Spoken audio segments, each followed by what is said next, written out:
never give up. I never give up. I never give up. Turn around. Hi guys, welcome back to Neff Inspiration, my show on YouTube and as a podcast with me, your host, Stephan Neff. Today is a very good day because I have got Dana Diaz with me. Dana is a woman who has made it her mission to speak out.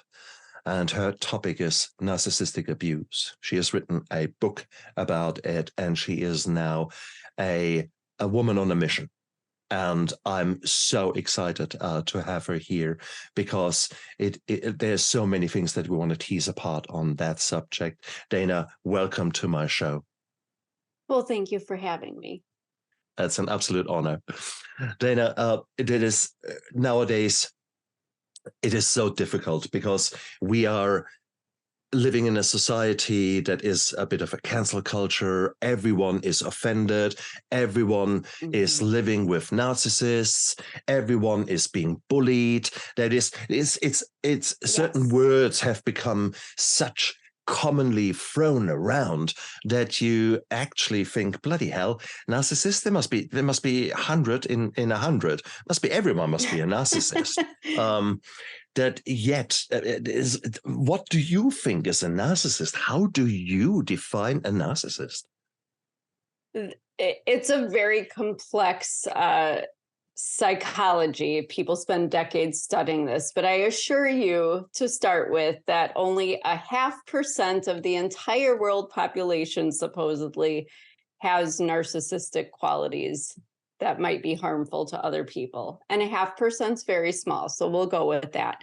But on a very basic level, a narcissist is somebody who feels superior to others.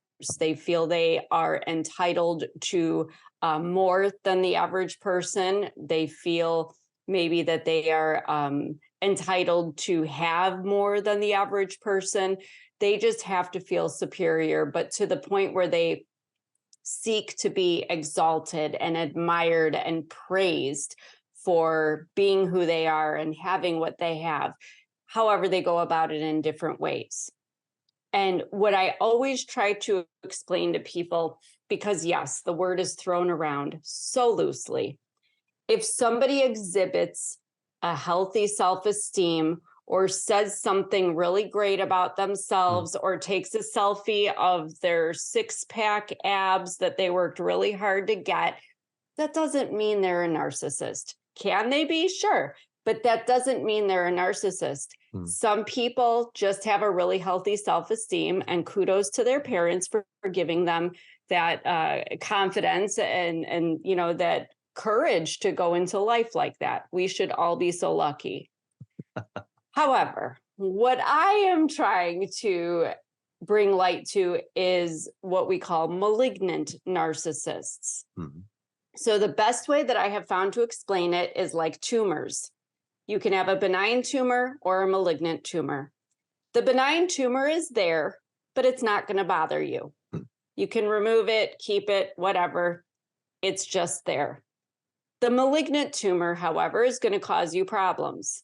It might even kill you. So you want to remove it. Just like a narcissist, if it's malignant, we have a big problem, right? So I like the way the removal of it. Yeah, we have to remove it. No, it's necessary when it's malignant. So the problem with narcissists, as far as it comes into play with abuse, is that regardless of the label, abuse is wrong. Abuse means you are intentionally causing harm to another human being. And that's just plain old wrong. And to be abusive, we are talking about, physical abuse, verbal abuse, this term that's also thrown around a lot, gaslighting, manipulation, more in romantic or marital situations. We have legal abuse. We have sexual abuse also even in marital situations. There's so financial abuse. Did I mention that one? No. Basically, a narcissist will use any tactic that they can to exert control over some particular person they have targeted so that they feel this ego egocentric need to be the center of the universe. They will seek their admiration from others as well, but there is one person that they just want to tear down and abuse to the point where they feel all powerful. So those are the narcissists that I'm talking about. Oh, thank you, Dana. This was a beautiful description. And you introduced us to all those facets of abuse. And I loved it that you put the financial abuse in there.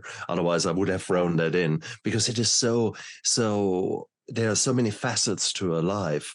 And yet, if you were to analyze relationships, you will soon figure out that there is very much a controlling, malicious control happening over these often women, but also men, non-binary. I mean, this is not something that only is gender specific. Let's be quite clear about that. Is there any data actually out there about men and women, or the prevalence there is? So yeah, they say that. I just read this last week. As a matter of fact, they said 1 in 4 women and 1 in 3 men are victims of intimate partner abuse. Okay. So that's pretty high if you think about it, especially 1 in 3 men. That's a lot. Absolutely. And that fits with the data that I am aware of. Having said that, abuse is one thing, and it doesn't take a narcissist to abuse or cause pain, or however you want to define it. But yes, you're right. You're right. It is. There are so many things. There are personality disorders where people are hardwired to be different, and they are 1 in 10. 1 in 10 people have a personality disorder. If you look at sociopaths and psychopaths, you talk 1 in 100. So actually, the 1 in 200 with the narcissist, I would have thought it was higher. But hey, I'll take it. I'll take it as a figure. But it is true. I mean, let's be real. Narcissists are, I mean, you can label them as whatever you want, but they are absolutely antisocial. They have no remorse. And that's why there's such a high incidence of, criminals. They say, I forget, it was 20% of criminals, at least here in the US, that are in prison have narcissistic personality disorder. Nice. So, I mean, there's definitely a prevalence there. And then you consider that with the domestic violence, we have a big narcissist problem. Absolutely. And what you are describing is the extreme. If you do a number of tests yourself, then you actually figure soon out that there are actually traits and that there is a spectrum from completely non-narcissist to complete asshole, and anything in between. That's what I call them, but yes. because it is. I'm going through interesting times. So, and people are, one person told me that I'm rather a selfish prick. So I thought, well, am I a narcissist? So I actually did, come on, where are the tests? I want to figure that out. And it's certainly, there is, I've achieved a lot in my life. I've worked hard for it, for some of the things I'm really proud of. So now I like to get the admiration from that. Does that make me a narcissist? Right. So, it's that kind of it doesn't. That's my point. That's my point. Yet I had a few traits, a little narcissism came through in the tests. So it just shows we are complex human beings. We are, but that again speaks to my point about how the slightest show of self-esteem or self-worth is now deemed, there's a stigma to it. It's now deemed as narcissism, and you can call it a spectrum, but my test of narcissism is if you actually asked yourself if you're a narcissist, you're not one. That automatically excludes you, because that means you have a heart and you have enough self-awareness to worry about Okay. your contribution in the world and your effect on other people. So Okay. you cannot possibly be a narcissist. I like that. I like that. I like that. That's the end result. That there. Everybody just ask yourself right now, am I a narcissist? Yes or no? If you say yes, congratulations, you're a jerk. If you say no, then there you go. You're one of us. You're okay. Oh, I love that. I love that. What a beautiful, simple self-test. I could have just saved myself half an hour doing that test. I like that. Could have. Just call Dana next time. Oh, Dana, God! But here you are, being an expert on that, and being so passionate about the subject that you write a book about it. Well, you didn't just wake up and you were 8 years old and say, "Hey, mommy, I know, I'm going to be an expert on narcissism." How did you get into that quite questionable yeah, distinction? it was very unfortunate circumstances. I literally was born into it and did not choose it. I was born, my mother was a teenager when she became pregnant with me. And this was back in the 70s. It was not okay for girls to get pregnant at a young age and be unwed single mothers. So there was a lot of, shame and ridicule that she endured and unfortunately projected onto me. But I also argue that she didn't want children at all, because right after I was born, right there, I came out, the placenta came out, she had her tubes tied. She did not want children as a teenager. And back then they would tie your tubes when you were that young. So she always was very emotionally distant from me, almost to the point of neglect. I didn't feel any affection or any favor from her at all. No, certainly no approval. I was the physical manifestation of her biggest regret in life, her biggest mistake.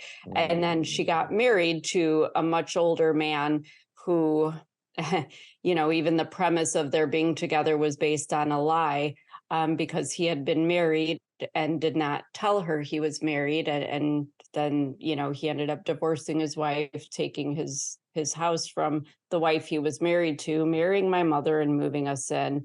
It all happened very fast. But regardless of that, you're right. I did not know what a narcissist was, but I saw how he bragged about everything. He knew everything. He would tell people that he had things they would never have. He was obsessed with status and financial gain, and to the point where he would screw people over if it was advantageous to him to have or to be something that he otherwise wouldn't. It's just a vile human being, honestly. And I noticed that even when I was a kid. And he presented, though, as very funny and charming, trying to be this family man whenever we were out in, among his family, our family in public, very affectionate to me and seemingly happy to have me as his so-called daughter. But behind closed doors, it was very different. There was verbal abuse and physical abuse. The verbal abuse was the worst, because that's what I've really had to struggle with in my 40-some years of life. The physical abuse was because I stood up for myself, because I told him it was wrong. I told him not to treat me that way. As I got older and learned new words, I called him things that he didn't like, and I suffered for it. But the verbal abuse, I always tell people, think about a 4 or 5-year-old little girl that and think about somebody saying to this little girl every single day, you should have never been born. Nobody wants you here. I shouldn't have to pay for you to have food and shelter and clothing. You're not even my child. Why should I pay for another man's child? You should be more grateful that I'm giving you a place to live. All these things. I'd eat a peanut butter and jelly sandwich. He'd tell me it would make me fat. I'd put on a leotard for dance class. He'd call me a whore and say I looked like a whore. It was just disgusting. I would go to my mother and tell her these things, but she would either tell me that I was lying to get attention, or she would negate it altogether and say he would never say that, he would never do that. So I was shut down. I had nowhere to turn. And unfortunately, people have to understand as well, during those times, I was going to school and I could hear teachers referring to me as illegitimate. Kids were telling me they couldn't play with me because I was a bastard child, so everywhere I turned. I even remember one Halloween in our neighborhood, a neighbor a couple doors down, the lady would not give me candy, gave all the other kids candy, but not me, because she said I didn't deserve any. So everywhere I turned, I was made to feel insignificant, unworthy, undeserving. And I internalized this because how could I not? Unbelievable. I had nobody speaking anything positive around me or to me to think anymore than what was in front of me. Where did you grow up in the States? In Chicago. Oh, that's not really Bible Belt, is it? That is not really. No. As a matter of fact, here's the irony is, my mother's family, my last name is Diaz. We're Puerto Rican. Yeah. So Catholic, very Catholic. I was born and raised in the Catholic Church. But this man that my mother married, as soon as we got with him, there was no more church because he didn't believe in God. So we weren't supposed to believe in God either. Talk about controlling. He dictated everything. And my mother submitted. And what I noticed growing up was that, and I've had these conversations with my mother as an adult. She wanted a house, she wanted a life, she wanted to, a car and things. And she felt she could only have that if she was with this man. He made her believe that, just like he was making me believe that she was incompetent and incapable of having anything or being anything unless she was with him. But I would stand up for myself. I was a fiery little thing. I was a spitfire, still am, I think. But I would stand up for her too. I would stand up to him when he would talk down to her. And then I would pay for it. And that's where the physical abuse came in. If I spoke up, things would happen. And as I got older, those things got worse. Because when I was little, 4 or 5 years old, it was just, yanking my ponytail too hard. Little things like that. Still wrong, but teetering on, what was considered acceptable back then. Because again, you have to consider the times. Back then, you could spank your kids, you could slap your kids. It wasn't, now you can't even look at your kid wrong, but back then you could. You could do a lot more to so-called discipline your child for talking out of turn. But as I got older, it got to the point where, I would pick up the phone to call somebody for help and I would be beaten with the phone. And, the worst of it was when I was about 17, when I just became very angry about the situation at home because I was struggling with, why am I here? Why do I even exist? I was not suicidal, but I didn't want to live this life of suffering. And I remember the one night I just was so angry and I screamed out, why the heck don't you people care about me? Why don't you love me? And well, I got straddled, slapped, punched, beaten, strangled, thrown downstairs. That's what happened when I spoke up. And this is why victims of abuse don't say anything, because nobody's going to believe you outside the house. Sometimes people in your house don't believe you, or they contribute to it or enable it or excuse it. So you are left alone and you learn to be quiet so you don't have to suffer the consequences of, trying to have some justice for what you're enduring. Wow. My goodness. Unfortunately, many women then escape their first prison only to end up in another prison thereafter. Yep. Exactly. Yep. So yes, tick, done that, she says. Yep. Thus enter the subject of my book. I left my childhood home I was basically pushed out and we're writing a book about all this, so we'll get into the details of that in next year when that's released. But I left the house 18 years old. When I was 19, I'm going to school. I'm in college full time. I am working full time because I am going to make it on my own. I don't need my mother. I don't need my stepfather. I was sleeping in my car at the train station, sleeping on whoever's couch I could. I was going to figure this out. I was a fighter.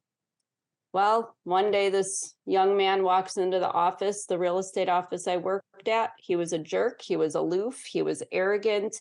I thought he felt entitled. And I thought, oh, I know this kind of personality. He reminded me of my stepfather, who I didn't like very much for obvious reasons. I didn't want anything to do with this young man. But unfortunately, looking back, I didn't know what these words meant then, but I was a people pleaser. I was basically like if anyone thinks of a little puppy that you tell sit down and wait for a treat, and that dog is sitting there wagging its tail and practically shaking because it's like, give me the treat, give me the treat. That's how I felt inside. I wanted love. Nobody had ever loved me. In my house, they barely paid attention to me. So I'm like that dog inside, eager, like, come on, love me, love me, love me, like me, like me, like me.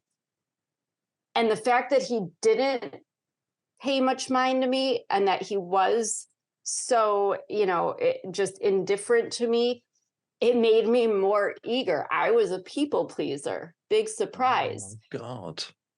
So when he approaches me a few weeks later and says, let's hang out, I'm thinking, okay, I don't like this guy, but I have no other options. And let's be real. I am lonely. I'm young. I was desperate. Like, I just wanted anybody. It didn't even matter who, just somebody make me feel like I'm worthy of any notice. And he was the only one. So I thought, so then I turned it back to myself. Am I being too judgmental? Am I being too picky? Am I being too something? Why not give it a try? And well, it wasn't a good first meeting, but we ended up together for 25 years. Oh dear. But I know. That's how I feel when I look back. I'm like, oh, Dana, what were you thinking? But it is so hard because you're primed. You're primed from those first early years. This yearning for love, this yearning to be heard, this yearning to be held in your arms. And that yearning, of course, you then portrayed onto this other man. And why on him? What was worse? Yeah. And what was worse, I'm sorry, was that during my teenage years, and even though my mother and I had a very strained relationship, I would go to her and express concerns about this young man and some of the things going on. And she would tell me repeatedly that, well, like your stepfather, he only got that way with you because it's an expression, an extent of how much he cares about you. Bullshit. If he loves you, then sometimes their emotions are just that extreme when they're showing you how disappointed they are in you. She was basically telling me that if somebody loves me, they're going to treat me like crap. So how was I supposed to think any different? It was so it was so alarming to me that my own mother, it's like she was trying to trap me into the same situation she was in, yet unfortunately, they had already done the brainwashing through what I witnessed in the childhood home. She didn't have to tell me that because I saw it and I was enacting that in my life, whether I thought it was right or wrong. That's how I knew to act. She had been my role model for, a partner role, for the female role in a partnership. And that's what I was doing. I was now enabling and excusing, he only had this violent, angry outburst because he had a bad day. We all have bad moods, don't we? Maybe I shouldn't have said that, because if I didn't provoke him to be that way, then he wouldn't be that way. because he doesn't act that way in front of his mother. He doesn't act that way in front of it's just me. So I must be the problem. You see where this goes? And as time went on, he was pushing it and pushing it. And that's the thing about narcissists. They know they can only push so far. So they push you. They do the things they do, especially in the beginning. They go to the point where you're going to, and they know too, that it's wrong. Their behavior is not acceptable, but it's not so bad that it would be a deal breaker, right? Mm-hmm. So you teeter on this edge to where you can excuse it as a bad day, a bad mood, something happened. They must have, something affected this. Maybe they need a nap. Who knows? Maybe they're hungry. But then the next time, because they got away with that, the next time it's just a little bit worse. They're going to cross your boundaries a little bit more. Just enough to where you don't notice it, but it's pushing that line that you don't want them to cross just a little further out. Yeah. So by the time you are at point B, you look at point A and say, how did I get here? How did this happen without me noticing? It's kind of like how we gain weight over time. We're like, how did I looked like this 5 years ago. How come I look like this now? Where did this weight come from? Well, because every day you don't see that tiny, little quarter of an ounce or whatever it is from that extra little snack you had. And then next thing you know, you're, 2-3 clothes sizes bigger. It's the same thing when they're pushing these boundaries. So they know they can get away what they can get away with. So they try to get away with more. And when they feel that they're losing you or that they have, affected you in such a way that you're going to question, like, wait, hold on, this is not acceptable. Then they love you and everything. I'll never do it again. And it's me. I'll get help. I won't do this or that. And you believe them and you have an investment of time. And maybe you've all, in our case, we bought a house together and then we had we got married, we had a child, our families are intertwined. There's a lot more. It's not just as easy as saying, I'm done, you crossed the line, I'm walking away. Even without the abuse, it's not as simple as doing that. If he cheats, I'm going to leave. Well, guess what? He cheated before we were married, after we were married, to the point where I stopped even asking where he was and what he was doing because I didn't care as long as it wasn't me. It's just a terrible situation to be in. And I think I can speak for a lot of women, not all women, and men too, possibly, but you get to the point where you're in this relationship for so long that you're not okay with things that are going on. But at the same time, you're not going to walk away because to dismantle the life and the family and the whole thing for what?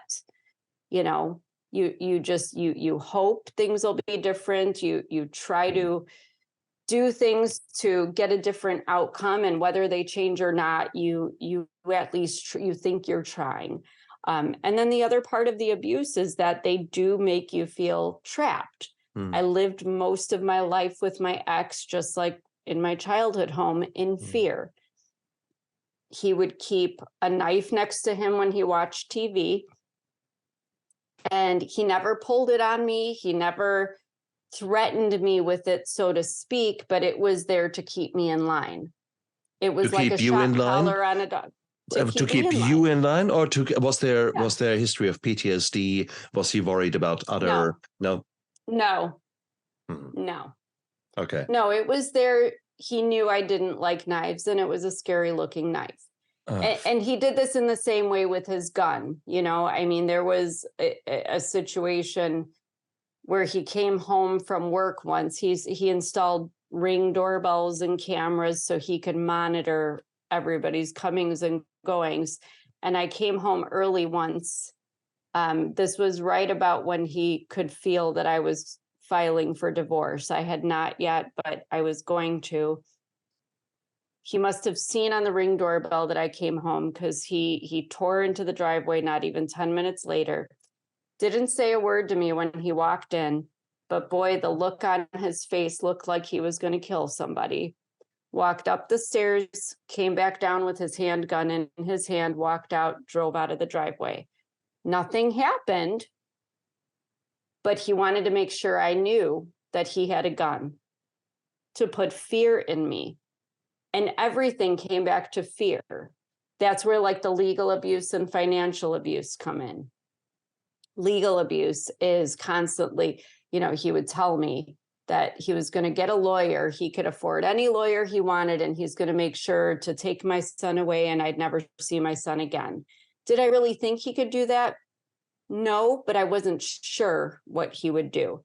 Because again, like my mother and stepfather, he's creating this narrative in his family, even calling my mother. I'm not sure why, because we were practically estranged most of my life, but, saying that I'm crazy, I'm mentally unstable, she's suicidal, she's all these things, which I wasn't, but he wanted to portray me as somebody who might take my life. And Wow. fast forward, he did actually tell our neighbors he planned to kill me. So I feel like he was trying to set things up. You see where I'm going? So you live in this fear of always looking over your shoulder. Every time I went somewhere other than work, I'd get the text messages, where are you? Who are you screwing? If I tried to go to church on Sunday, do you love God more than me? Are you screwing the 80-some-year-old priest? Is that why you're going there? Are you getting favors from somebody? It was just, everything was a fight. Everything became fearful. I didn't even have family or friends anymore. I couldn't even talk to the next door neighbor. That she and I had gotten along great, but he didn't like her. He didn't like her because she was a strong, very domineering personality. He thought I'd catch, some inclination to leave him because she didn't like him either. I couldn't have influence. So then I couldn't talk on the phone in the house because it bothered him. If I stepped outside to talk on the phone, we go back to, who are you screwing? Why can't you talk on the phone in front of me? Because you don't like it. We're going in circles. Text messaging. Now we have smartphones and cell phones. Who are you texting? Who's texting you now? Why is your phone buzzing? You sure have a lot of friends. You got a guy on the side. You see what I'm saying? And this sounds very minor to some people, but you have to understand, with all of this coming at me at once, and in the midst of it, we have a child, and I'm trying to maintain some sense of peace and decrease the tension and volatility in the home. So my son doesn't have to see all this, because then my son gets withdrawn and doesn't leave his room. He doesn't want to have friends over to witness his dad's behavior. His dad's also a drunk. So you add alcohol to the mix. That was fun. It was just it was a long roller coaster ride. And then you throw in these little bits of domestic violence. I locked him out of the house once because he was scaring me. He was terrifying me, and he was drunk, which he usually got very hostile and very aggressive physically when he was drunk. He would hold my son down by the neck and raise his fist, and I'd have to throw my body between them, not to mention the things he threatened on me. So, this night I locked him out. We were going back and forth yelling through the door, and I got so scared that he was going to break down the door and honestly kill me that I ended up just unlocking the door. He came in and swung a crowbar at my head. I ducked just in time not to be dead, basically. So much was happening. The financial abuse. Financial abuse. So many people experience that in different ways. In my situation, my ex had actually, for the last 4.5 years of our marriage, he decided he didn't have to work anymore. He said he'd worked for I know, right? He said he'd worked for 17 years of his life. And so it was my turn. And I'm like, my turn? I've worked since I was 12 years old when I started babysitting, and I had actual paid jobs since I was 16. I'd never stopped working ever. But he said he was done working, even though, yes, I tried to explain to him that the average person usually works longer than 17 years, unless they win the lottery or were born with a silver spoon in their mouth, which he wasn't. But it was my turn. And again, here I am in a situation. I've got a kid. I've got, we have a mortgage. We have, you know what I mean? Somebody's got to pay the bills. So now I am exhausting myself, finding anything I can do for work, working 10 to 12 hours a day, 7 days a week, never stopping. All I did was work, and all he did was lay on the couch all day, spending money. I found out after the fact, he had actually drained his retirement fund that he had of almost $100,000. It was all gone, and there was nothing to show for it. He drained the home equity on our house. There was nothing left of it. Yeah. He racked up credit cards that he had taken in my name because I was the income earner, but we were legally married, so our finances were tied. Ran up $100,000 in credit card debt and just kept spending money.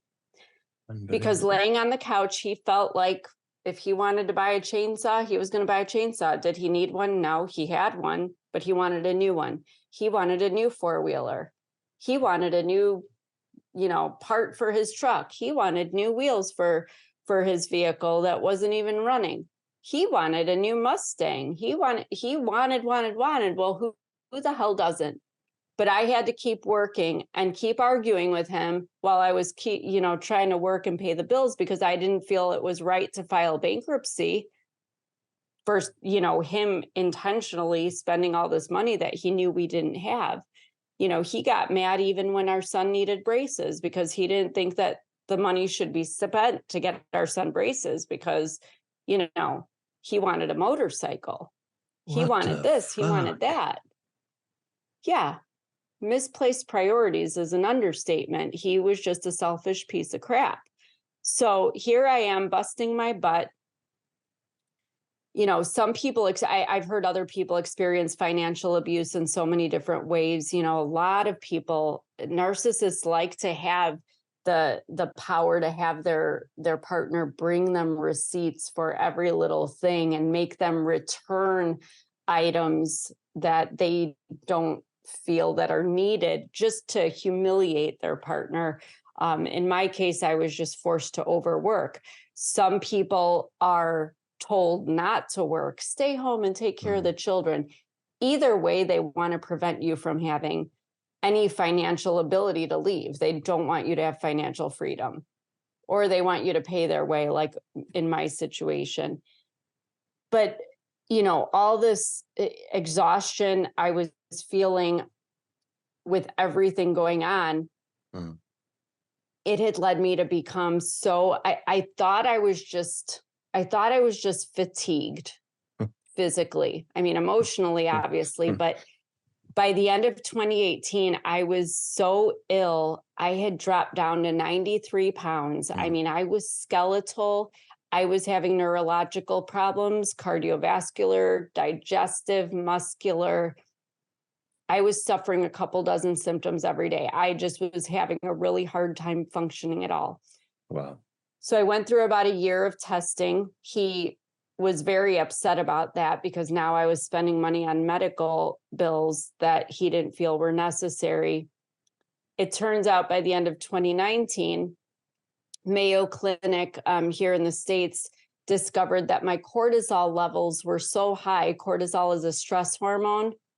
Of course. They were so high. They should be somewhere between 1 and 700, depending on the time of day or what type of stress you're enduring. Mine were consistently over 2,500, 4 times higher than what they should have been for so long that my body fought against itself.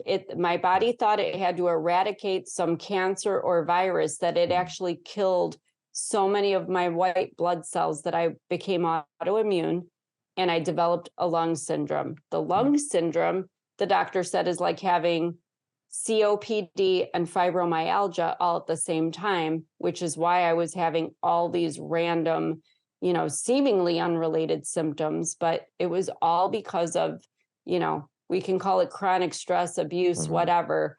But this man had done me in without actually laying a finger on me, which I'm sure he loved. He was very almost tickled by my diagnosis. It was actually pretty disgusting because now he had a reason to get pity from other people. So then he was telling his family and people at my son's school, and, oh, my poor wife, she's so sick. She's so stressed. I don't know what I'll do if anything happens to her. I know what he'll do. He's going to take my life insurance and go buy himself a Corvette or something. You know what I mean? It sounds crazy, but I was like, there's no way in hell I'm going to let him, get any benefit or any pity, never mind anything else, from what I was going through because of him. And I didn't solely blame him. Part of the blame was on my mother and her husband, because even though I was an adult and the contact was minimal, the bullshit never ceased, honestly. I was still, anytime I was around them, I was insulted, degraded, demeaned.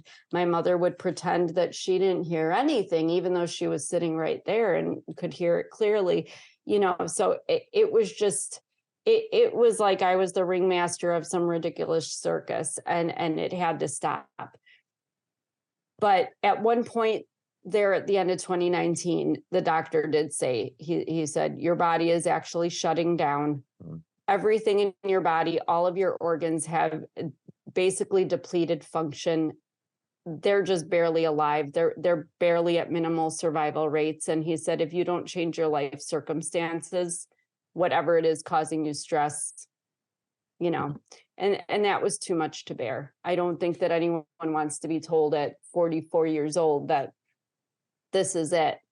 And so I had to ask myself, is this really it? Is this how I want to go out?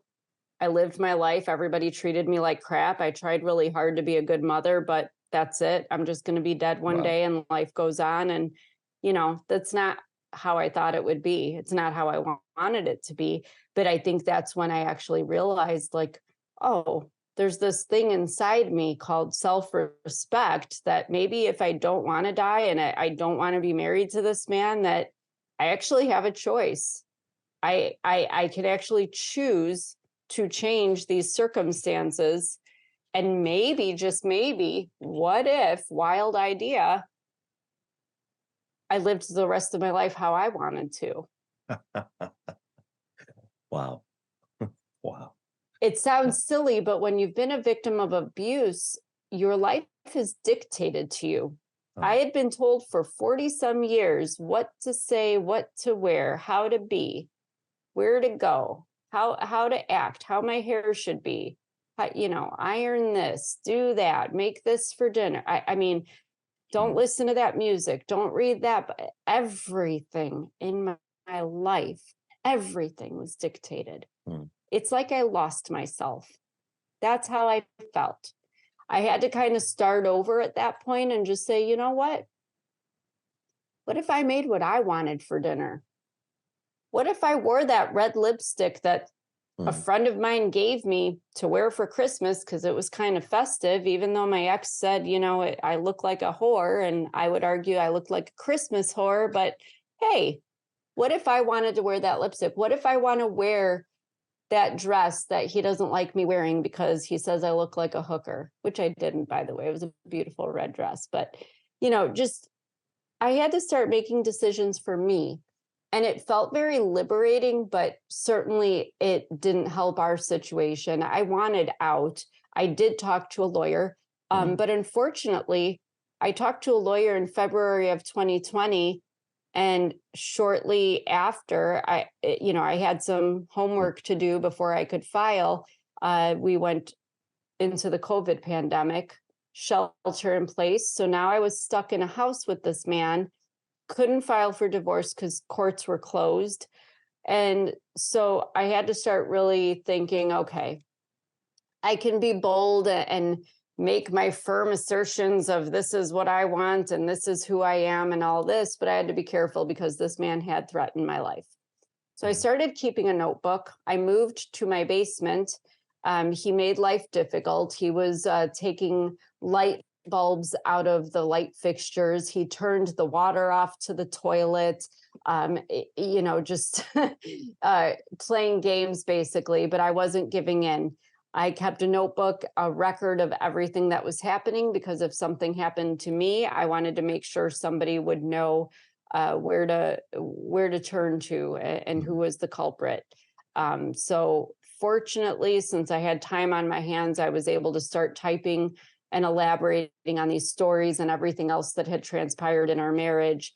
And that's what actually ended up becoming the book, because when I was finally able to file for divorce, when the courts reopened and I got divorced, and I was finally out in the world again and able to communicate with people and be in society again and not caged in that house, I realized that there were so many other people in the situation like me that thought they were alone.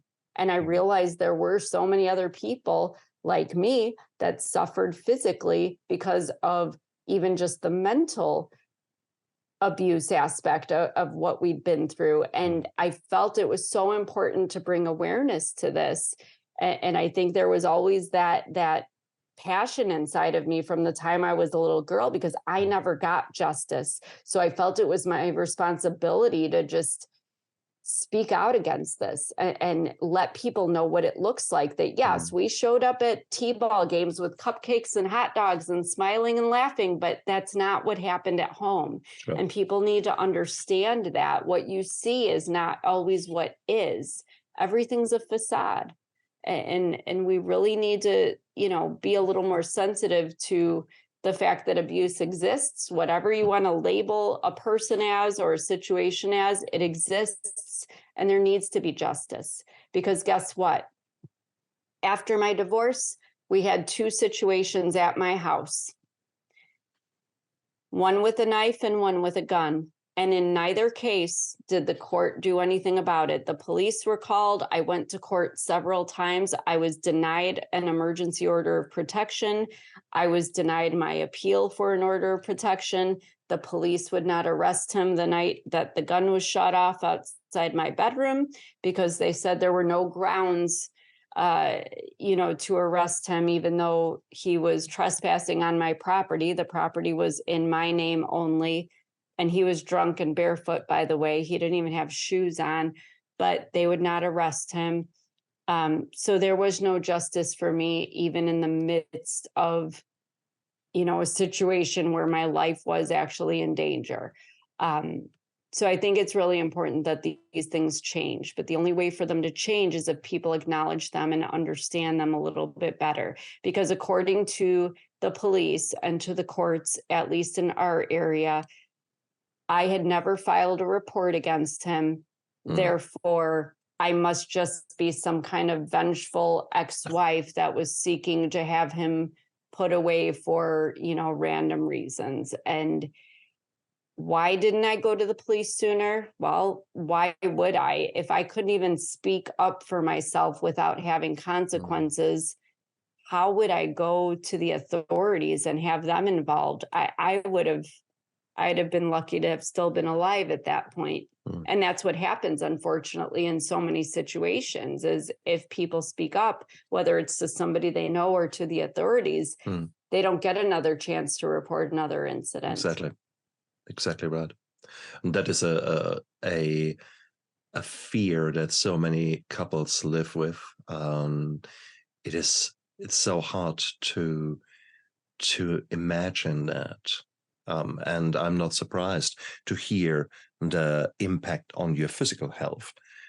It is so common to hear that the kind of burnout on a physiological level is such a real thing.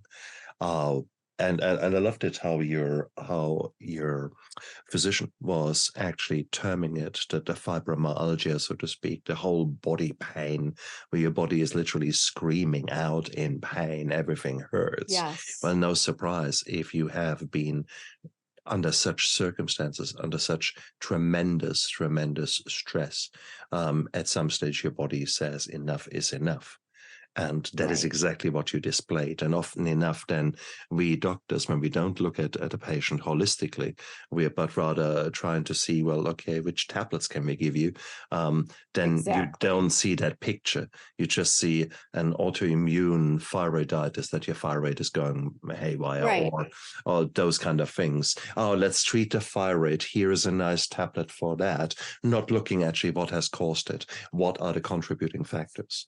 And I think that is the Exactly. pitfall that many patients as well as physicians actually fall into.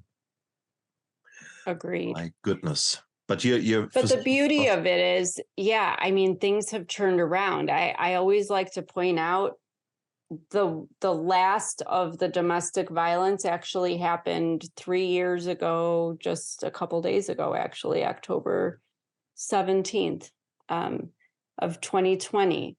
So here we are 3 years and 3 days later, and I'm healthy again. I don't weigh 93 pounds anymore. I mean, I looked great in a bikini, but it was a little too sickly. I am now healthy and and whole again. And I don't need a breathing machine to breathe. And I function every day like a normal person. I still get the occasional headache or stomach ache when I'm a little stressed out, but I am safe.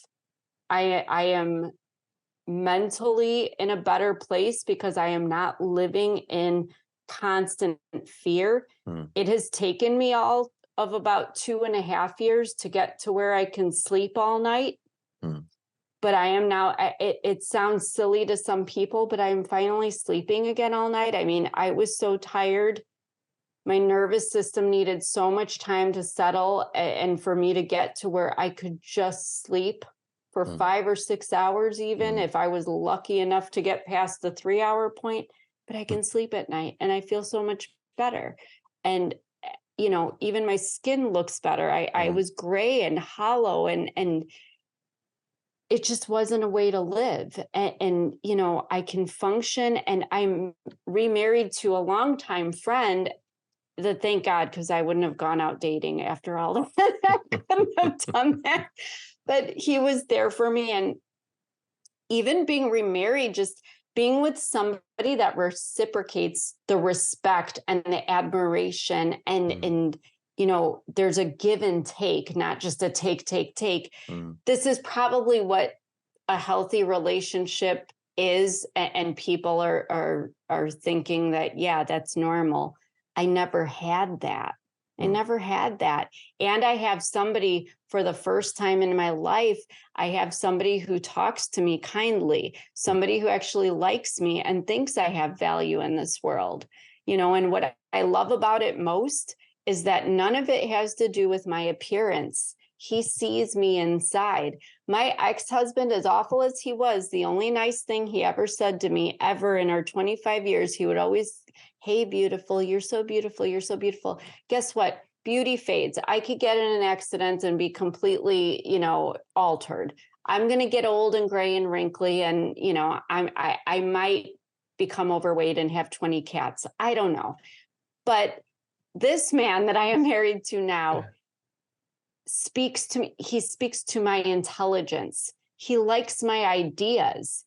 He likes the way I write. He, you know, he sees so much more value in me as a human being, not just this outward appearance, which, again, we go back to what people typically think of narcissists. They're very superficial. Everything is what they see, what you see on the outside. So, you know, overall, I just want people to understand, I thought I was stuck in my circumstances. I thought I was doing the noble things, staying for my son, making it work, taking the brunt of things, just to keep going. I'm not sure why, honestly. But when I finally had enough self-respect to say, okay, I want to live, and I don't want to live sickly. And I don't want to live with somebody who holds me back from my potential. Yeah, I had a degree in journalism and I studied psychology as a minor in college. And this man wouldn't let me pursue a career in writing. I couldn't do anything that would make me feel a sense of achievement or success or rate higher than anything he'd done, which wasn't much. It wasn't hard to, but no, I mean that. I'm not meaning that like because I'm, have upset towards him. He hadn't accomplished much of anything in his life. He was pretty basic. So here I am now, 3 years out of this. I am healthy. I am happy. I am remarried to an amazing man who demonstrates with me to my son what a healthy relationship looks like and how a man should treat a woman and a woman a man. And I am just going based on traditional gender roles. I don't mean offense to anybody, that operates under different circumstances. But we are showing him, my son, that we can disagree, but still like each other. We can laugh. Even my son said, it's good to see you smiling and laughing again, because I didn't do that before. Yeah, that's how bad it was. And guess what? I never in a million years thought that 3 years ago, I would have never thought, even though I was writing, I never thought I'd publish a book, and I have published a book. And I am in the process of publishing 2 more that will be out next year. One about my childhood experiences. And then unfortunately, I just seem to be a magnet for these people. I had another narcissist that I've known a very long time that turned on me and just tried to destroy my new happy life. Out of some sense of jealousy, I suppose. She liked me just fine when I was in dire circumstances, but seeing me thrive and succeed and overcome and be the strong, resilient person I'm not supposed to be just drove her over an edge. And I've had to suffer quite a bit, still am to this day, but that's a whole other book. And so we're just going to keep writing, and we're going to keep showing people that, what narcissism looks like, what abuse looks like. And all I ask is for people to be kind to each other. It's such a simple thing to ask, but so many people have a difficult time with it. But I always say, if you just start with yourself, watch what you say, watch what you do. You don't have to tiptoe around people and walk on eggshells, but just be respectful and be kind. Because if you do that in your home, then hopefully you infect everybody in your home with this, and they go to school and they go to work and they go in your community. And then maybe the little kindnesses that they do will spread to those people. And then we have world peace. See, I've solved it right here. I love it. I love it. And I believe exactly into the same things. But maybe there's a way for you to make money. You are obviously a narcissist magnet. So just walk through the community and say, come on, guys, $500. You just show me your husband. I'll show you. Well, the big joke anymore, we do live in a small town. So the big joke now is don't upset Dana. She might write a book about you. Ooh. Ouch. Quite rightly so. And narcissists love that, though, don't they? They love to be the center of attention. So yeah, but not in that way. Not in that way. No, it's very offensive. Yes. I'm stirring the pot a little bit, but you know what? I'm stirring it for a good cause, because there's a lot of people who are in situations that they can't speak for themselves, and they can't. And maybe something I say or maybe something I've written will spark something in somebody that they'll notice it and that they'll try to help this person, because the thing about it is when you're in those circumstances, you don't think there's a way out. Most of the comments, when people reach out to me is they say, well, where will I go? Where am I going to live? I have no money. He won't give me money, or she won't give me money, or she took all. Here's what my answer is. I promise you, no matter who you are or where you are, there are people like me and like you that will give the shirt off their backs for you to have clothing. We are not going to let your children starve. We are not going to let you sleep out in the rain or in the cold or in any situation. There are resources in every single community that will keep you clothed and sheltered and fed and get you back up on your feet to where you will, hopefully sooner than later, but eventually have your own place where you can raise your children if you have children, or just begin the healing process for yourself. There are resources everywhere, and there are good people out in the world. You just have to trust in that, and you just have to trust, and I hope I'm an example of, 3 years ago, like I said, I thought I'm laying in that basement thinking this is all my life is. I'm just going to die and that's it. And here I am 3 years later with a beautiful, loving husband and in a beautiful home. My son is just thriving as much as I am. We're doing good and healthy. So it can happen. It really is a very real possibility. You just have to choose that. You have to want it, and nobody can make you do that but you. Wow. Wow. Powerful words. And I absolutely agree with you. Wow. Dana, where can people know more about you? I mean, there's no two ways around it. People will gel with your message. They want to read more of your book. They want to find you. Where can they find you? Yeah, absolutely. I tell everybody, just go to my website. Everything is there, danasdiaz.com. The link for my book is there, but you can buy it anywhere books are sold online. You can find my Facebook and Instagram links on the website, and I encourage everybody to reach out. I post content every day. If you follow me, we have healing tips. We have domestic violence and abuse awareness, information that we put out. We even have a Friday funny, because Lord knows we've got to laugh at some of the stuff that narcissists do, or any abusive person. So we get a good laugh every Friday. But absolutely every podcast, including this one that I have been a guest on, is also on the website, as well as a blog. Everything is on the website. So go to danasdiaz.com, and there is also that narcissistic abuse quiz. But like I told you, you don't have to take a quiz to find out if you're a narcissist. Just ask yourself the question, and I promise you'll have your answer.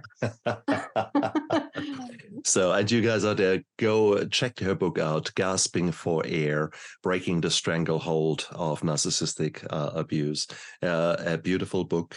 It is, just go out there and read it, because it will expand your horizon. It will allow you to maybe see through certain patterns of behavior that might be closer to your home than you think. And it might just give you that extra bit of push to maybe take action in your own life and to truly appreciate yourself, to truly learn how to look through the bullshit that you have been fed in your youth, the core beliefs that were screwed to the nth degree, but were laid down so early that they are still running your life. And I think that is where your mission comes in, Dana. You're a woman with a mission, and I love to be part of your journey here to bring this message to the millions out there, because people need to hear that. Absolutely, Dana, you're an amazing woman. Thank you so much for being a guest on my show. I truly, truly appreciated your candor, your honesty, your integrity.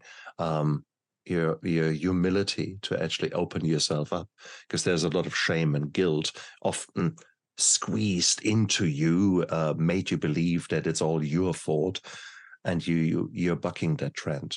You are going out there and say, actually, I sure am. It's not my shame anymore. I'm good with who I am. I am a product of my life, but it wasn't my shame to begin with. So beautiful. I hope everybody else can release theirs. And thank you so much for having me. It was an absolute pleasure to have this conversation. Cool. And you guys out there, look after yourself and make the most out of your beautiful day that is still waiting for you. Bye. Bye. I never give up. I never give up. I never give up. Turning around.